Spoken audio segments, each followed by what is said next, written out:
السلام علیکم ناظرین، میں ڈاکٹر محمد عارف صدیقی خلافت راشدہ میں اسلامی فوج کے بڑے اور کامیاب مارکوں کی تفصیلات پر مبنی ویڈیو سیریز جہاد و قتال سیریز کے نام سے آپ کے سامنے پیش کر رہا ہوں۔ آج کی اس ویڈیو میں سیدنا ابوبکر صدیق کے دور خلافت کے ایک اہم ترین جہاد کی روداد آپ کے سامنے رکھوں گا۔ تاریخ اسلام میں اسے جنگ یمامہ کے نام سے یاد کیا جاتا ہے۔ یمامہ میں مسلمہ کذاب نے نبوت کا جھوٹا دعویٰ کیا۔ اس کے ساتھیوں میں کثرت ایسے لوگوں کی تھی جو اسے جھوٹا تو سمجھتے تھے لیکن دولت اور اقتدار کے لیے اس کے ساتھ شامل ہو چکے تھے۔ سجاح کی جھوٹی نبوت کے بارے میں اور اسلامی لشکر کے مقابلے میں اس کے فرار ہو جانے کا مسلمہ کذاب کو علم ہوا تو اس نے ایسے اقدامات شروع کر دیے کہ سجاح اس کے ساتھ شامل ہو جائے تاکہ اس کی طاقت میں بہت زیادہ اضافہ ہو جائے۔ ادھر سجاح کو بھی یہی بات سوچی، چنانچہ دونوں جھوٹوں کی ملاقات ہو گئی اور ملاقات سے بات دونوں کی شادی تک پہنچ گئی۔ اب سجاح کی فوج بھی مسلمہ کی فوج میں شامل ہو گئی۔ اس کے جھنڈے تلے 40,000 سے زائد فوجی جمع ہو گئے۔ شادی کے بعد سجاح اپنی قوم میں کچھ ضروری معاملات نمٹانے کے لیے چلی گئی لیکن پھر واپس نہ آ سکی اور یہ بعد میں مسلمان ہو گئی۔ ادھر سیدنا خالد بن ولید طلحہ کو شکست دے چکے تھے۔ انہیں سیدنا ابوبکر صدیق کی طرف سے حکم ملا کہ اب تم یمامہ جا کر مسلمہ کا مقابلہ کرو۔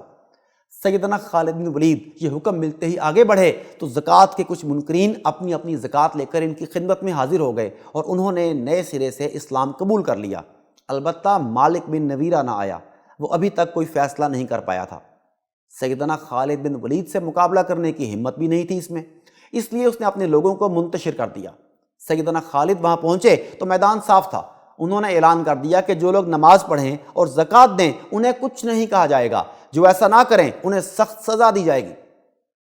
سیدنا خالد بن ولید اس مقام سے اسلامی لشکر کو لے کر یمامہ کی طرف بڑھے۔ سیدنا ابوبکر صدیق نے سیدنا خالد سے پہلے ایک لشکر سیدنا اکرمہ کی قیادت میں مسلمہ کی طرف روانہ کیا تھا اور انہیں ہدایت دی تھی کہ ابھی جا کر حملہ نہیں کرنا۔ ان کی مدد کے لیے آپ نے دوسرا لشکر شرحبیل بن حسنہ کی قیادت میں روانہ فرمایا تھا، مگر سیدنا اکرمہ نے جاتے ہی مسلمہ کے لشکر پر حملہ کر دیا اور اس طرح انہوں نے اس غلطی کی سزا یوں کھائی کہ مسلمہ کے لشکر کے ہاتھوں شکست پائی، کیونکہ مسلمہ اس وقت بہت طاقت پکڑ چکا تھا۔ سیدنا ابوبکر صدیق کو یہ اطلاع ملی تو آپ سیدنا اکرمہ سے بہت ناراض ہوئے اور انہیں ایک دوسرے محاذ پر جانے کا حکم فرمایا اور سیدنا شرحبیل کو آپ نے حکم فرمایا کہ وہیں ٹھہریں اور سیدنا خالد بن ولید کا انتظار کریں۔ سیدنا ابوبکر صدیق کا حکم پا کر سیدنا خالد بن ولید یمامہ کی طرف بڑھے اور سیدنا شرحبیل سے آ ملے۔ سیدنا خالد کے اس لشکر میں بڑے بڑے نامی گرامی مہاجرین اور انصار شامل تھے۔ مہاجرین کے دستے کے سردار ابو حذیفہ اور سیدنا عمر کے بھائی سیدنا زید تھے۔ انصار کا دستہ ثابت بن قیس کی قیادت میں تھا۔ سیدنا ابوبکر نے سیدنا سلیت کو بھی ایک دستہ دے کر اسلامی لشکر کے پیچھے روانہ فرمایا تاکہ پیچھے سے کوئی حملہ نہ کر سکے۔ مسلمہ کذاب اس وقت یمامہ کے علاقے اقربہ میں ڈیرے ڈالے ہوا تھا۔ تاریخ کی کتابوں میں اس کی فوج کی تعداد 40,000 سے 60,000 تک بتائی گئی ہے۔ صبح ہوئی تو سیدنا خالد بن ولید نے اپنے لشکر کو اس طرح ترتیب دیا کہ میمنہ یعنی دائیں بازو پر سیدنا زید بن خطاب کو مقرر فرمایا، میسرہ یعنی بائیں بازو پر اسامہ بن زید مقرر تھے اور خود کو درمیان میں رکھا۔ ادھر مسلمہ وہ بھی اپنے لشکر کو ترتیب دے رہا تھا۔ آخر دونوں لشکر ایک دوسرے کی طرف بڑھے۔ اسلامی لشکر میں مہاجرین کا جھنڈا سیدنا سالم کے ہاتھ میں تھا۔ یہ قرآن کے حافظ تھے، جھنڈا لیے سب سے آگے بڑھے تو کسی نے کہا، اے سالم، اگر آپ شہید ہو گئے تو ایک حافظ قرآن جاتا رہے گا۔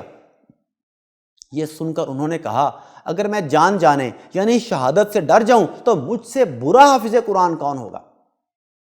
ادھر مسلمہ کی صفوں میں رجال آگے آیا۔ یہ شخص مسلمہ کا خاص آدمی تھا۔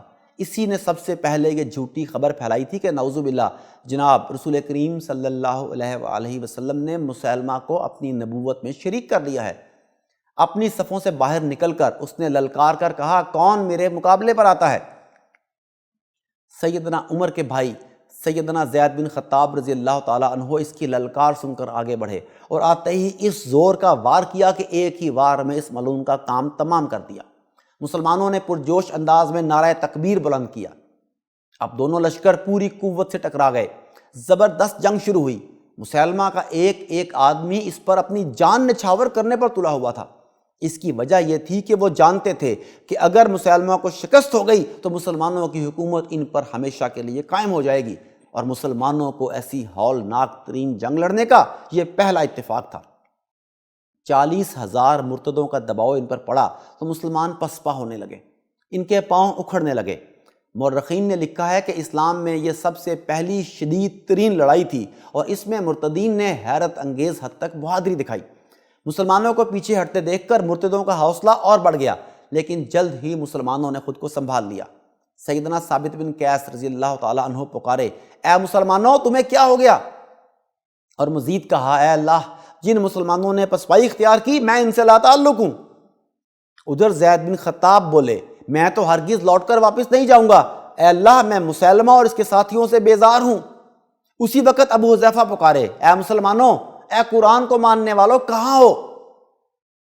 یہ مسلمان اپنی اپنی جگہ دشمنوں کو للکار رہے تھے کہ اتنے میں سیدنا خالد بن ولید نے اپنے دستے کے ساتھ پلٹ کر وار کیا، زوردار حملہ کیا۔ یہ حملہ ایسا تھا کہ دشمن کے پاؤں اکھڑ گئے اور وہ کچھ دیر تک پیچھے ہٹتے چلے گئے، بالآخر سنبھل گئے اور مسلمانوں پر دوبارہ حملہ آور ہوئے۔ اب جنگ گمسان کی ہونے لگی۔ ایسے میں سیدنا خالد بن ولید نے اپنی فوج کو حکم دیا کہ ہر دستہ الگ الگ ہو کر لڑے۔ اس سے پہلے سب ایک ساتھ مل کر لڑ رہے تھے، یہ حکم ملنے پر سب الگ الگ ہو گئے۔ الگ الگ ہونے پر سیدنا خالد نے ان کا جائزہ لیا۔ معلوم ہوا سیدنا زید بن خطاب، سیدنا سالم اور ان کے آقا سیدنا ابو حذیفہ رضی اللہ عنہم شہید ہو چکے ہیں۔ ادھر مسلمہ اپنی جگہ ڈٹا کھڑا تھا اور اس کے محافظوں نے اسے چاروں طرف سے گھیر رکھا تھا اور وہ پوری طرح اس کی حفاظت کر رہے تھے۔ اس وقت سیدنا خالد نے محسوس کر لیا کہ جب تک مسلمہ اور اس کا حفاظتی دستہ سلامت ہے ان لوگوں کو شکست نہیں دی جا سکے گی۔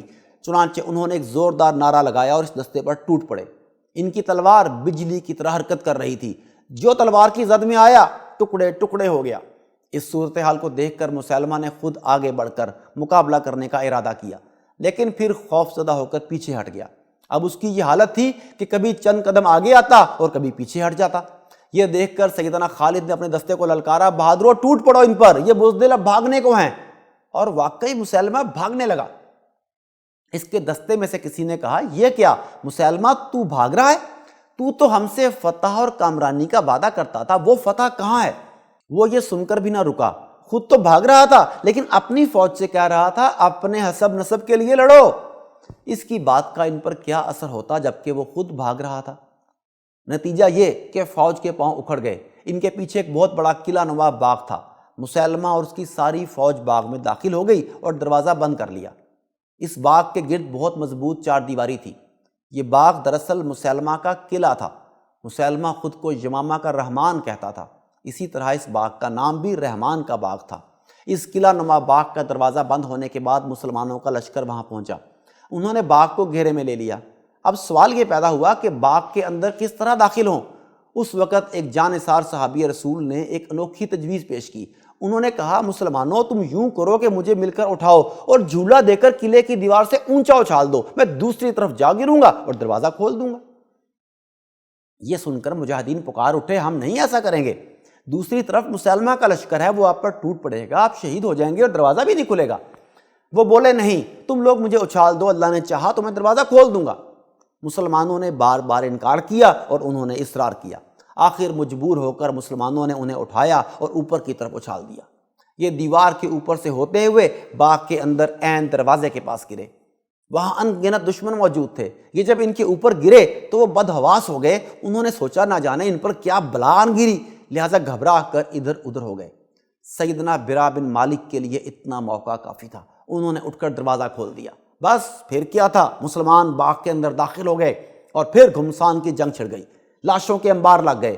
لیکن چونکہ مسلمہ کا لشکر پہلے ہی شکست کھا کر باغ میں آن گھسا تھا، اس لیے ان کے حوصلے ٹوٹ چکے تھے۔ زیادہ تر لاشیں انہی کی گر رہی تھیں۔ ایسے میں سیدنا وحشی نے کام دکھایا۔ یہ سیدنا جبیر بن مطعم کے غلام تھے۔ غزوہ احد میں ان کے ہاتھوں سیدنا رسول کریم صلی اللہ علیہ وآلہ وسلم کے چچا سیدنا حمزہ شہید ہوئے تھے۔ اس کے بعد یہ مسلمان ہو گئے تھے۔ یہ نیزہ پھینکنے میں ماہر تھے۔ اپنی ساری مہارت سے کام لے کر انہوں نے طاق کر سیدنا حمزہ کو نیزہ مارا تھا۔ آج اسی مہارت سے کام لے کر انہوں نے مسلمہ پر نیزہ پھینکا۔ اس وار سے مسلمہ جہنم رسید ہوا اور اس کے لشکر میں بھگدڑ مچ گئی۔ وہ سر پر پاؤں رکھ کر بھاگے۔ مسلمانوں نے بھاگتے دشمن کا تعاقب کیا اور دور تک انہیں مارتے کاٹتے چلے گئے۔ سیدنا خالد بن ولید نے میدان جنگ کا معائنہ کیا اور لاشوں کے ڈھیر میں پڑی مسلمہ کی لاش کو دیکھ کر اطمینان ظاہر کیا۔ اس روز اس باغ کا نام موت کا باغ مشہور ہو گیا۔ تاریخ کی کتابوں میں اس باغ کو موت کا باغ ہی لکھا گیا۔ مسلمہ کے لشکر کے 10,000 سے زائد آدمی مارے گئے، جبکہ مسلمانوں میں سے 1200 شہید ہوئے۔ مرتدوں کے ساتھ جتنی لڑائیاں لڑی گئیں، یہ ان میں سب سے بڑی اور سخت جنگ تھی۔ اس جنگ میں بڑے بڑے نامور صحابہ شہید ہوئے، لیکن چونکہ مسلمہ اس وقت اسلام کا سب سے بڑا دشمن تھا اور اس کے خلاف یہ فیصلہ کن جنگ تھی، اس لیے اس جنگ کے بعد مسلمانوں کے قدم جزیرۃ العرب میں جم گئے۔ اسلامی فوج جب فتح کا پرچم لہراتی مدینہ منورہ میں داخل ہوئی تو مدینہ منورہ کا چپا چپا مبارکباد کی آواز سے گونج اٹھا۔ 1200 مسلمانوں کی شہادت کا غم اپنی جگہ، لیکن اللہ کی حمد و ثنا اور مبارکباد کی گونج میں رنج اور غم بہت کم تھا۔ سیدنا ابوبکر صدیق جہاں حد درجہ خوش تھے، وہاں اتنے صحابہ کرام کے شہید ہونے پر غمگین بھی۔ اللہ تعالیٰ تمام قربانی دینے والے صحابہ کرام کی قربانیوں کو قبول فرمائے۔ جہاد و قتال سیریز کی اگلی ویڈیو تک کے لیے اجازت، اللہ نے کے بعد۔